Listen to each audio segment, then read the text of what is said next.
Ya, terima kasih. Sekali lagi saya sambut teman-teman, selamat malam semuanya.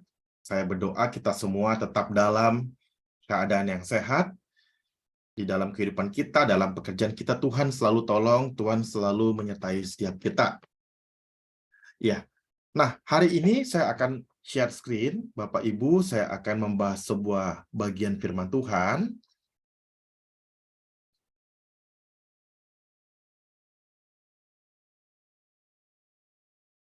Ya, oke. Kita akan belajar sebuah tema, yaitu tentang belajar rendah hati. Ya, ini sesuatu yang kita mungkin sering dengar, tetapi saya rindu melalui firman Tuhan yang kita bahas, kita mendapat wawasan baru. Saya pun mempersiapkannya dan saya juga rindu membahas dari firman Tuhan tentang bagaimana kita belajar rendah hati. Ya, mari kita buka di dalam Kejadian 29 ayat 1 sampai 30. Ya, Kejadian 29 ayat 1 sampai 30. Saya rindu setiap kita membaca, masing-masing baca 5 ayat ya. Kita ada 6 orang, kira-kira kita baca 1 orang 5 ayat. Nanti saya yang terakhir ya. Mungkin yang pertama siapa bisa baca dulu, silakan. 1 orang baca 5 ayat. Kejadian 29 ayat 1 sampai 30. Yakub di rumah Laban. Kemudian berangkatlah Yakub dari situ dan pergi ke negeri Bani Timur. Ketika ia memandang sekelilingnya, dilihatnya ada sebuah sumur di padang dan ada 3 kumpulan kambing domba berbaring di dekatnya. Sebab dari sumur itulah orang memberi minum kumpulan-kumpulan kambing domba itu. Adapun batu penutup sumur itu besar, dan apabila segala kumpulan kambing domba itu digiring berkumpul ke sana, maka gembala-gembala menggulingkan batu itu dari mulut sumur. Lalu kambing domba itu diberi minum, kemudian dikembalikanlah batu itu lagi ke mulut sumur itu. Bertanyalah Yakub kepada mereka, "Saudara-saudara, dari manakah kamu ini?" Jawab mereka, "Kami ini dari Haran." Lagi katanya kepada mereka, "Kenalkah kamu Laban cucu Nahor?" Jawab mereka, "Kami kenal." Selanjutnya katanya kepada mereka, "Selamatkanlah ia." Iya, 5 ayat. Terima kasih Bu Eni. Ya, berikutnya ya Bro Beni boleh silakan. Selanjutnya katanya kepada mereka, "Selamatkan ia." Jawab mereka, "Selamatkan." Tetapi lihat itu datang anaknya perempuan Rahel dengan kambing dombanya. Lalu kata Yakub, "Hari masih siang, belum waktunya untuk mengumpulkan ternak. Berilah minum kambing dombamu itu, kemudian pergilah mengembalanya lagi." Tetapi jawab mereka, "Kami tidak dapat melakukan itu selama segala kumpulan binatang itu belum berkumpul. Barulah batu itu digulingkan dari mulut sumur, dan kami memberi minum kambing domba kami." Selagi ia berkata-kata dengan mereka, datanglah Rahel dengan kambing domba ayahnya, sebab dialah yang mengembalakannya. Ketika Yakub melihat Rahel, anak Laban, saudara ibunya, serta kambing domba Laban, ia datang mendekat lalu menggulingkan batu itu dari sumur mulut dan memberi minum kambing domba itu. Iya, yang lain silakan. Ya. 11.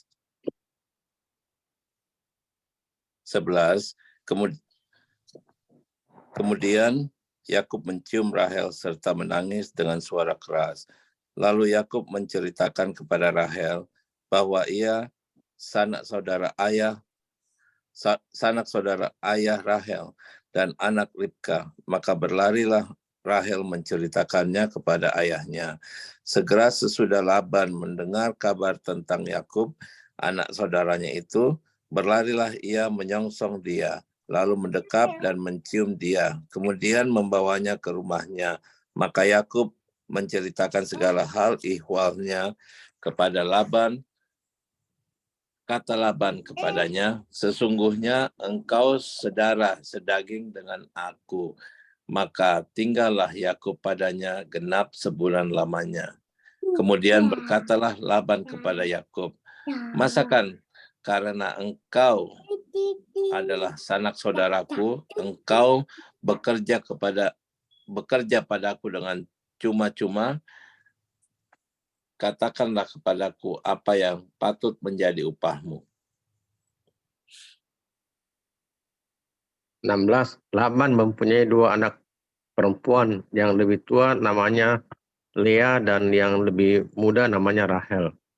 Lea tidak berseri matanya, tetapi Rahel itu elok sikapnya dan cantik parasnya.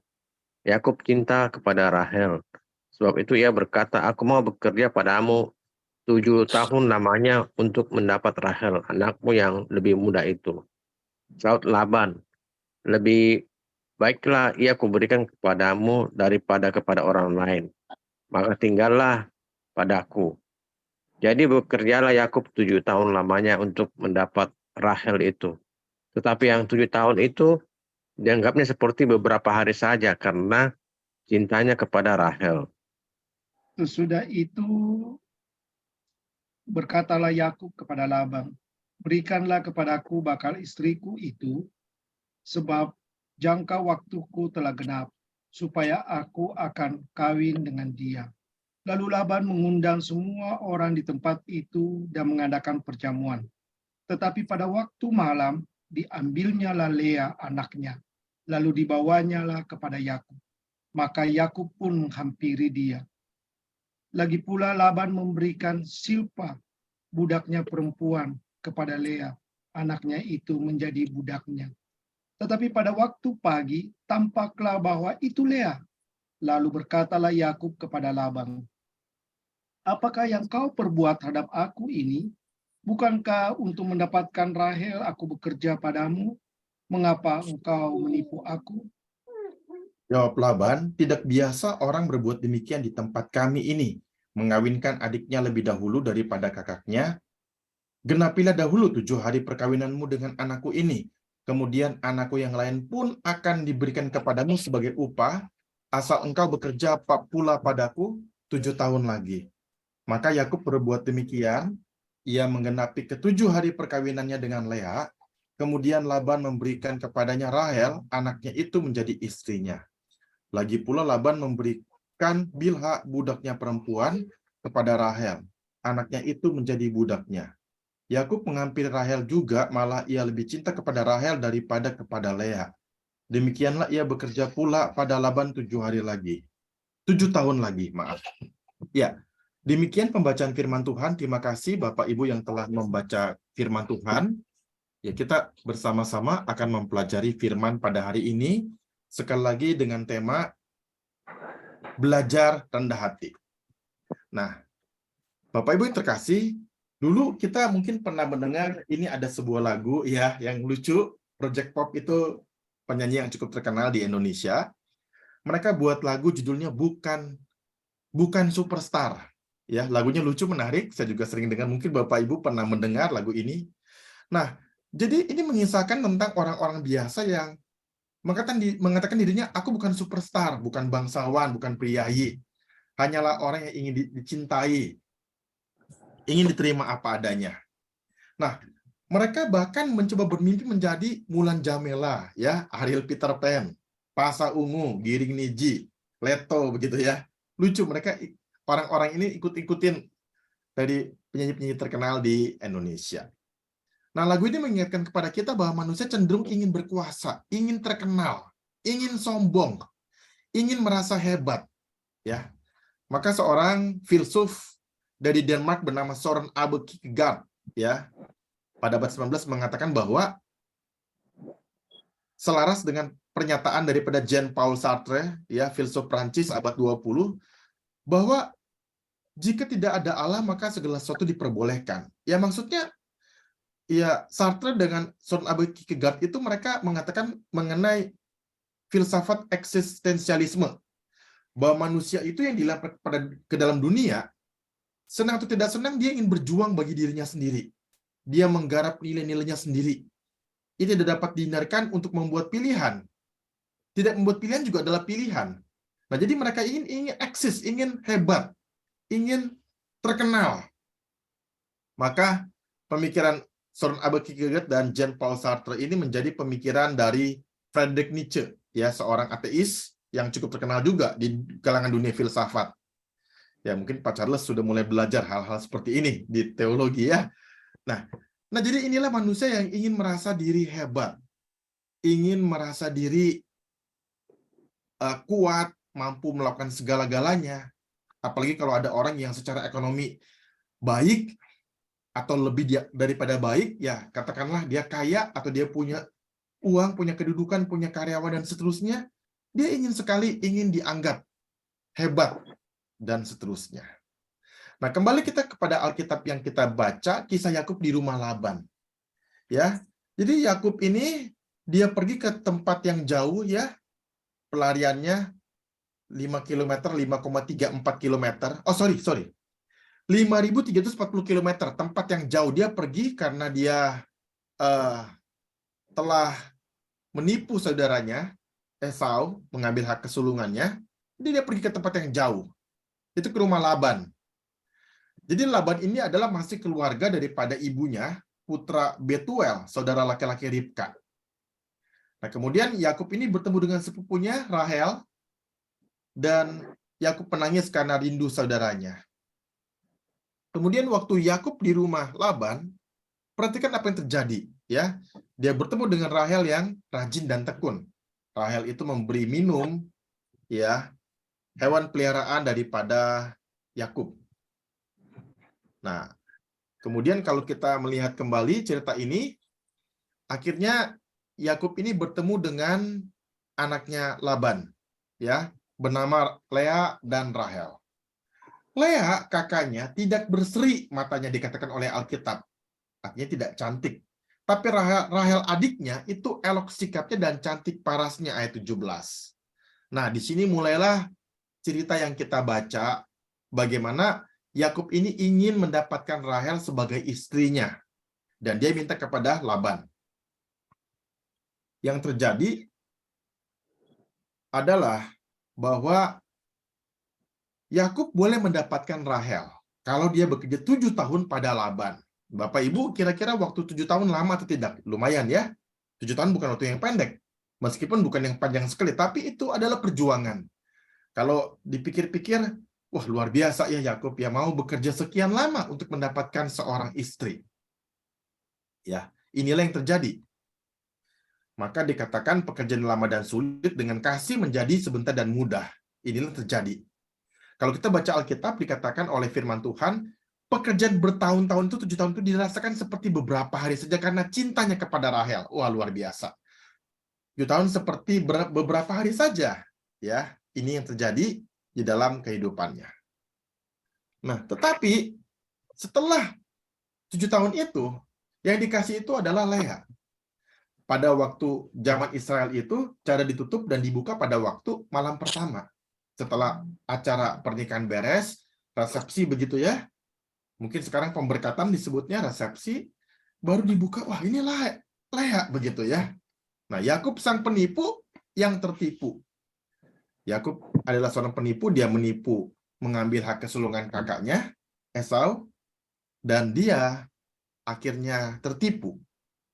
Setelah tadi kita baca firman Tuhan, Yakub bilang, katanya kamu, Pak Laban, mau memberi saya Rahel. Kenapa kamu kasih Lea? Pak Laban bilang, tidak biasa orang di budaya ini memberikan dulu adiknya, kakaknya dulu. Lalu nanti setelah 7 hari pernikahan, saya kasih Rahel setelah kerja sama 7 tahun lagi. Wah, 14 tahun. Bayangkan Bapak Ibu, Yakub harus bekerja begitu lama untuk mendapatkan wanita idamannya. Nah, tetapi hari ini saya tidak membahas kisah mengenai Yakub, itu hanya sebagai sebuah background dari cerita kita. Nah, saya akan membahas sebuah hal cerita yang penting, yaitu mengenai Lea. Nah, Lea kakaknya, ini bukan gambar Lea Bapak Ibu ya, saya cuma cari dari internet, mewakili saja begitu ya perempuan. Nah, Lea itu adalah dikatakan tidak terlalu cantik. Ya. Tetapi Rahel ini lebih cantik adiknya. Ya. Nah, jadi di sini kita melihat bahwa walaupun Lea tidak cantik, tapi Lea diingat oleh Tuhan. Dan Lea ini menjadi garis keturunan 12 daripada keturunan Yakub atau Israel. Yang nanti juga akan menurunkan, mereka semua akan menurunkan, ya ini dari garis keturunan inilah akan turun silsilah Tuhan Yesus Kristus. Ya, kita tahu nanti dari Israel ada Yusuf dan seterusnya, baru akan lahirlah generasi yang berikutnya akan menjadi silsilah dari Tuhan Yesus Kristus. Tuhan ingat akan Lea. Nah, dari kehidupan Lea, kita bisa belajar tentang makna rendah hati. Oke, apa yang kita bisa pelajari? Yang pertama adalah syukuri segala kondisi kita. Nah, Bapak Ibu, kalau kita baca firman Tuhan, Lea itu lahir tidak cantik, siapa sih yang mau? Bapak Ibu, nggak ada yang mau di antara kita yang lahir dari kondisi keluarga yang mungkin kita jadi tidak cantik, tidak cakep, ekonominya tidak terbatas. Ya, kemudian orang tua kita mungkin biasa-biasa saja. Nggak ada yang mau. Kita nggak bisa pilih, Bapak Ibu. Kita tidak bisa memilih kita lahir dalam kondisi apa, dalam keadaan seperti apa, dan dalam rupa apa. Benar nggak? Nah, pelajaran pertama adalah syukuri segala kondisi kita. Nah, Lea mensyukuri. Ya, Lea walaupun tidak dicintai, dia tetap hidup dan menjadi suami istri yang baik bagi Yakub. Nah, Lea berusaha dalam kehidupannya menjadi istri yang baik, menjadi ibu yang baik bagi anak-anaknya.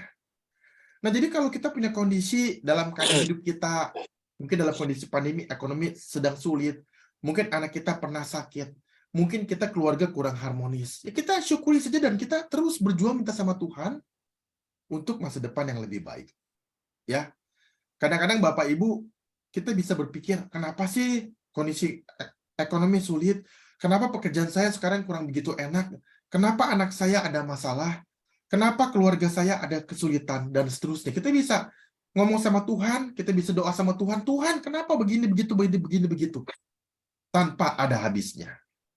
Nah, yang pertama adalah, kalau kita mau rendah hati, kita syukuri segala kondisi kita. Apapun yang terjadi dalam hidup kita, itu pasti ada maksud baik dari Tuhan. Nah, Lea pun ketika menjadi orang yang tidak terlalu cantik, dia pun Tuhan punya rencana atas hidup dia. Paling tidak dia menjadi bagian dari silsilah Tuhan Yesus. Dia memperanakan beberapa anak yang menjadi 12 suku Israel di masa mendatang. Tuhan juga pakai Lea. Dan bahkan Lea ini diingat oleh ayahnya. Ayahnya tahu Lea tidak cantik, dikasih duluan untuk jadi istri Yakub supaya dia bisa menikah. Nah, jadi dalam kondisi kita yang buruk pun ada hal-hal baik. Maka Roma 8 ayat 28 mengatakan, kita tahu sekarang bahwa Allah turut bekerja dalam segala sesuatu untuk mendatangkan kebaikan bagi orang yang mengasihi Dia. Bagi orang yang terpanggil sesuai dengan rencana Allah dan seterusnya, itu ayat 29 dan seterusnya. Nah, jadi kalau kita mau rendah hati, mari kita syukuri segala kondisi kita. Mungkin kita ada kekurangan, mungkin kita ada keterbatasan, mungkin kita ada masalah, rintangan yang harus kita lewati. Nggak apa-apa, syukuri saja. Dengan demikian, kita bisa menjadi orang yang rendah hati. Bapak Ibu yang terkasih, di dunia ini tidak semua orang mendapatkan kehidupan yang langsung bahagia. Ada banyak orang-orang yang terlahir menjadi orang yang sangat terbatas. Misalnya saya memberi contoh Nick Vujicic. Dia ada seorang yang tidak punya 2 tangan dan 2 kaki. Dia pernah ingin bunuh diri. Dia pernah ingin mati karena dia dibully terus sama teman-temannya. Karena dia cacat. Tapi siapa sangka, dia menjadi motivator yang hebat. Dia memberikan motivasi kepada ribuan dan jutaan orang. Saya ingat beberapa tahun silam, dia diundang oleh RCTI, dibayar miliaran rupiah untuk datang ke Indonesia memberi motivasi kepada orang-orang Indonesia. Dengan percaya diri dia datang, terbang dengan pesawat eksklusif, ya, dengan maksudnya penerbangan yang eksekutif yang bagus sekali, dan dia memberikan motivasi kepada banyak orang. Dia pun menulis buku, bukunya pun sudah ada di dalam terjemahan bahasa Indonesia, ada 2 buku yang saya tahu. Dia menjadi berkat walaupun dalam keterbatasan. Sekali lagi, mari kita syukuri segala kondisi kita, karena Tuhan pun dapat bekerja dengan segala kondisi yang ada. Yang kedua, masalah berkat adalah urusan Tuhan. Ya, kalau teman kita ada yang lebih baik dari kita, lebih kaya, lebih pintar, lebih ganteng, lebih cantik, nggak apa-apa. Masalah berkat itu adalah urusan Tuhan. Ya, Lea mungkin bisa merasa iri dan berkata kepada Tuhan, Tuhan, adik saya kok cantik sekali, saya nggak cantik. Tapi tidak demikian. Alkitab tidak pernah menceritakan bahwa Lea mengeluh, Lea merasa hidupnya sulit karena adiknya lebih cantik dari dia. Enggak. Karena dia tahu bahwa berkat itu adalah daripada Tuhan. Ya.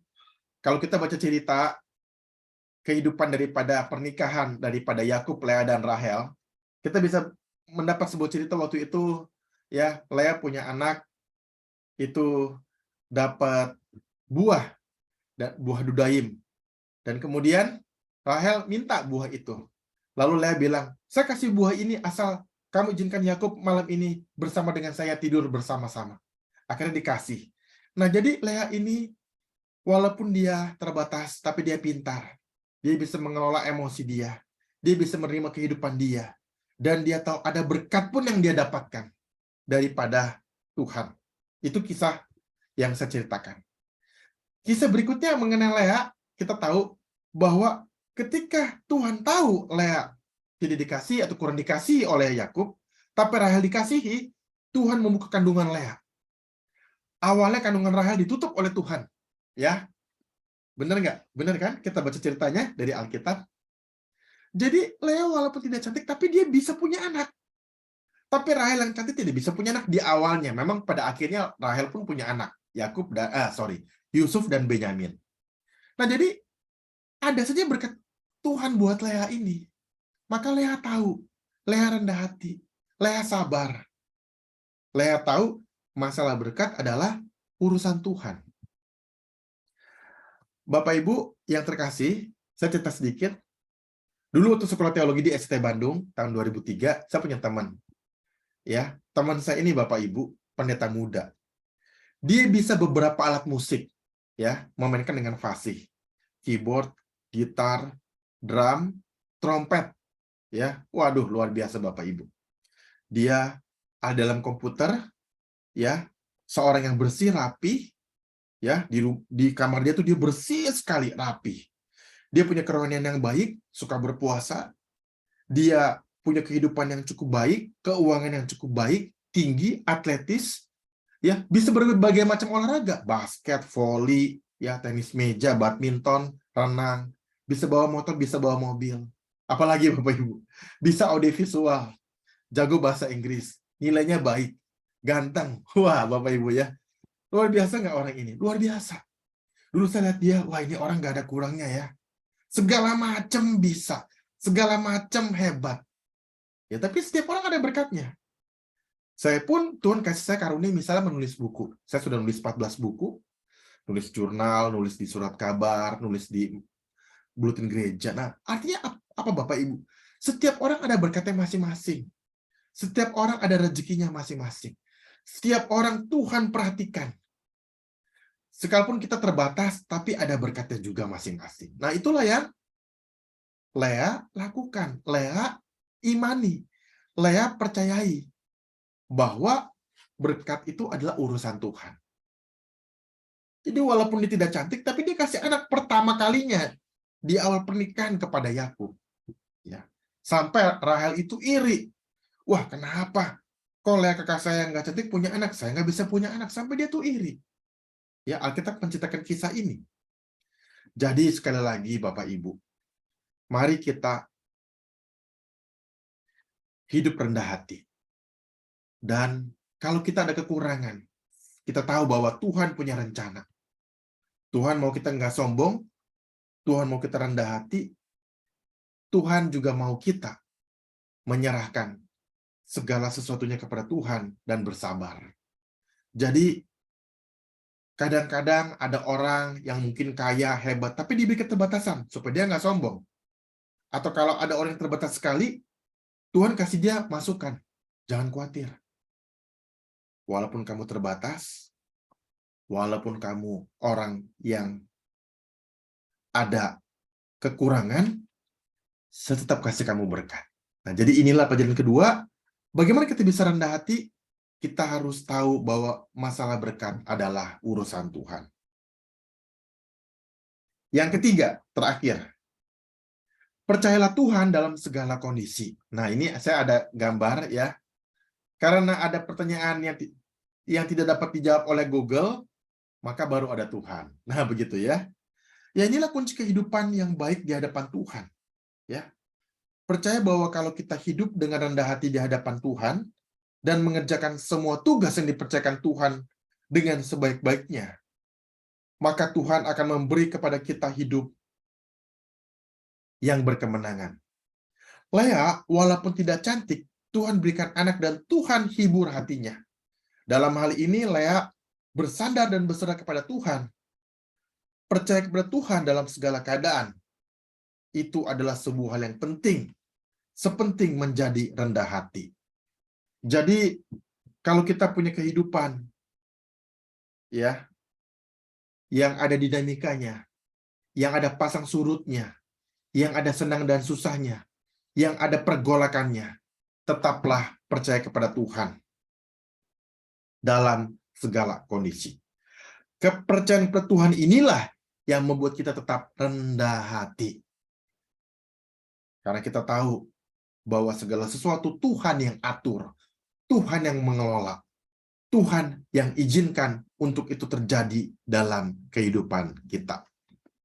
Dengan menjadi orang yang percaya kepada Tuhan dalam segala kondisi, kita dimampukan, kita dikuatkan untuk menjadi orang yang rendah hati, orang yang tahu diri, orang yang tahu bahwa hidupnya ada di tangan Tuhan, bukan di tangan kekayaannya, bukan di tangan kekuasaannya, bukan di tangan kemampuannya, bukan di tangan posisinya, bukan di tangan kepemilikan yang banyak, tapi ada di tangan Tuhan.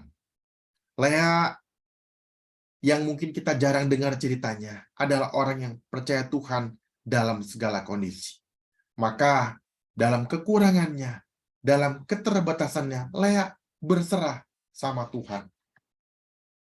Lea tahu bahwa bersama dengan Tuhan, percaya dan bersandar kepada Tuhan, itulah yang membuat dia mawas diri, rendah hati, tahu diri. Bahwa Tuhanlah yang memegang kehidupannya. Bapak Ibu yang terkasih di dalam Tuhan Yesus Kristus, saya tidak tahu bagaimana kondisi kehidupan kita saat ini, tetapi yang saya tahu adalah bahwa Tuhanlah yang mengontrol dan mengizinkan segala sesuatu terjadi dalam kehidupan kita. Jadi kalau kita sedang mengalami kesulitan dan hambatan, rintangan, gangguan, atau apapun juga, tetaplah percaya Tuhan dalam segala kondisi. Dialah yang akan membantu kita, menolong kita menghadapi semua problematika kehidupan. Dan juga jangan lupa untuk selalu menjadi orang yang rendah hati. Karena Tuhan sayang orang yang rendah hati, tapi Tuhan menentang orang yang congkak, orang yang sombong. Amin. Sebagai kalimat penutup, saya ada beberapa kutipan. Yang pertama adalah Bapak Ridwan Kamil, gubernur daripada Jawa Barat, dia mengatakan, selalu rendah hatilah kita, karena ada yang maha tinggi. Ini sebuah kalimat yang bagus ya. Yang kemudian, yang kedua terakhir adalah dari Rick Warren, humility is not thinking less of yourself, it's thinking of yourself less. Jadi, kerendahan hati adalah bukan berpikir sedikit tentang diri kita, tetapi berpikir lebih sedikit, ya. Berpikir tentang diri sendiri lebih sedikit, ya. Jadi kita jangan menyombongkan diri, tapi marilah kita menjadi orang yang rendah hati. Ya. Bapak Ibu, sebelum kita doa syafaat, tadi ada chat, nggak bisa dengar suara saya, Pak Charles.